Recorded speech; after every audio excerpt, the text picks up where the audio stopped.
Est-ce que vous vous êtes déjà demandé quelle était la meilleure nature de chakra dans Naruto? Alors bien sûr, on a tous un élément préféré. Je sais par exemple que le feu est généralement une nature très appréciée des fans de Naruto. Mais est-ce pour autant l'élément le plus puissant? Bon certes, vous allez me dire que chaque élément a ses forces et ses faiblesses. Par exemple, si l'on prend le feu, il est fort sur le vent, mais faible contre l'eau. Mais malheureusement, la série Naruto nous a montré de nombreux combats où l'histoire de force-faiblesse n'a pas vraiment d'importance. Ce qui est prioritaire, c'est bel et bien la puissance des jutsu associé à l'élément. Et commençons donc par donner le pire élément dans Naruto, alias le feu. Oui, je sais, ça fait mal, c'est l'un des éléments les plus stylés et préférés des fans, mais honnêtement, cette nature de chakra n'a jamais impressionné qui que ce soit. Parlons de la technique la plus utilisée, la boule de feu. Qui s'est déjà pris la boule de feu dans Naruto, sérieusement? Lorsque Itachi a surpris Kakashi et Naruto avec une boule, ils l'ont esquivé, et même lorsque Jiraiya était dans un endroit serré avec peu de chances de s'échapper, dans le tunnel contre les Pain, les Pain ont réussi à esquiver.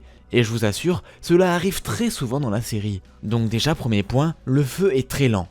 Bon, imaginons que le feu parvienne à atteindre la cible. Mais j'ai l'impression que littéralement tous les éléments peuvent le contrer. L'eau peut le contrer bien sûr, mais Kakashi stoppe le feu avec un Doton par exemple, l'électricité l'esquive grâce à la vitesse, et même le vent peut dissiper le feu. Regardez lors du combat final entre Naruto et Sasuke, Naruto a juste à rugir pour dissiper le feu. C'est vraiment trop nul. Mais allez, partons du principe que la personne n'a pas utilisé de jutsu et a été touchée par le feu. Je vous assure que ça reste nul. Sasuke par exemple a brûlé Orochimaru et il a quasiment 0 dégâts. Et le pire dans tout ça, c'est lors du combat face à Haku. Mais bordel, Sasuke utilise le feu contre la glace et la glace ne fond pas.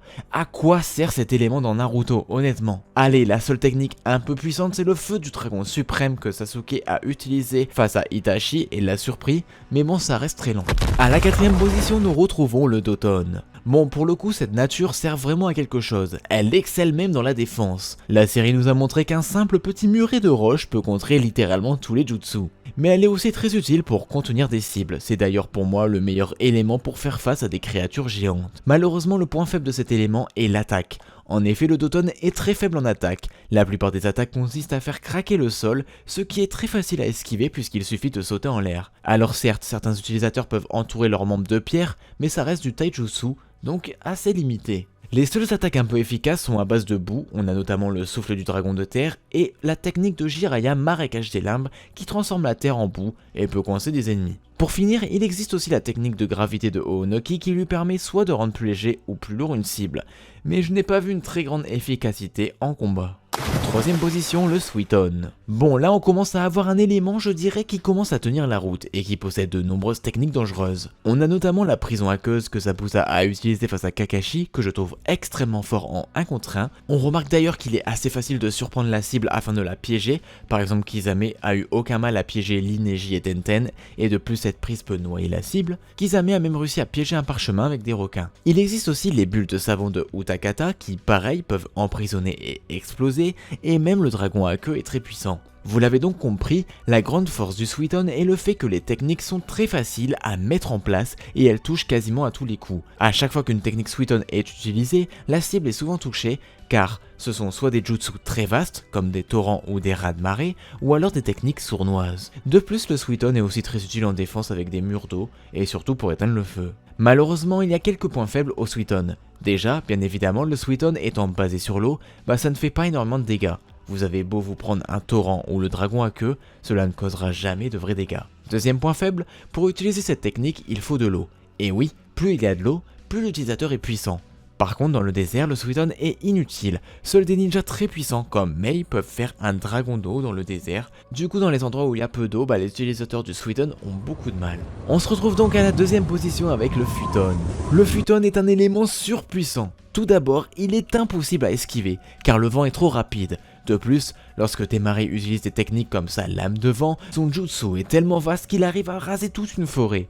Vous comprenez alors qu'il n'y a aucune façon d'esquiver cette technique. De plus, la puissance du Futon est phénoménale. Rappelez-vous du combat d'Enzo contre Sasuke, où grâce au Futon, Denzo a réussi à rivaliser avec son Susanoo. Mais bon, le meilleur exemple de puissance est tout simplement le Futon Rasen Shuriken, qui détruit la cible de millions d'aiguilles. Aucun autre Rasengan ne fait de tels dégâts, et on le sait car Naruto a pu utiliser de nombreux Rasen Shuriken comme celui du magma par exemple. Bref, le Futon a montré qu'il était un élément très puissant, mais il lui manque peut-être un peu de défense. Le numéro 1 est donc sans surprise le Raiton. Pour le coup, le Raiden est beaucoup trop fort. C'est l'élément qu'il faut savoir maîtriser si vous voulez être un ninja d'exception. Déjà, le Raiden transperce n'importe quelle barrière. Sasuke a été le premier à blesser Gaara avec son Chidori, alors que sa barrière de sable était censée être infranchissable, et de même, il a réussi à détruire le bois de Yamato. Autre facteur à mentionner est le fait qu'il est facile de moduler la forme de cet élément, ce qui permet par exemple de se créer une barrière, appelée les 1000 oiseaux, d'envoyer des milliers d'aiguilles ou de former une lame. Le Raiden sert donc dans n'importe quelle situation. De plus, le Raiden est l'élément le plus rapide. C'est tellement rapide qu'il était dangereux pour Kakashi d'utiliser le Chidori sans Sharingan. Et je parle même pas des Raikage avec leur armure de Raiden qui peuvent se déplacer quasiment aussi vite que la téléportation de Minato. De plus, cette armure Raiden est pour le coup infranchissable.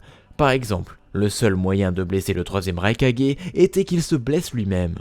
Cette armure peut également augmenter la force d'ailleurs. Pour finir, le Raiden dispose de toutes les techniques les plus cheatées comme le Kirin, qui est l'un des jutsus les plus puissants de Naruto, la flèche d'Indra qui est le seul jutsu capable de rivaliser avec Kurama mode Ashura, et il faut aussi noter que le Raiden peut changer de toutes les couleurs possibles pour s'adapter à l'utilisateur.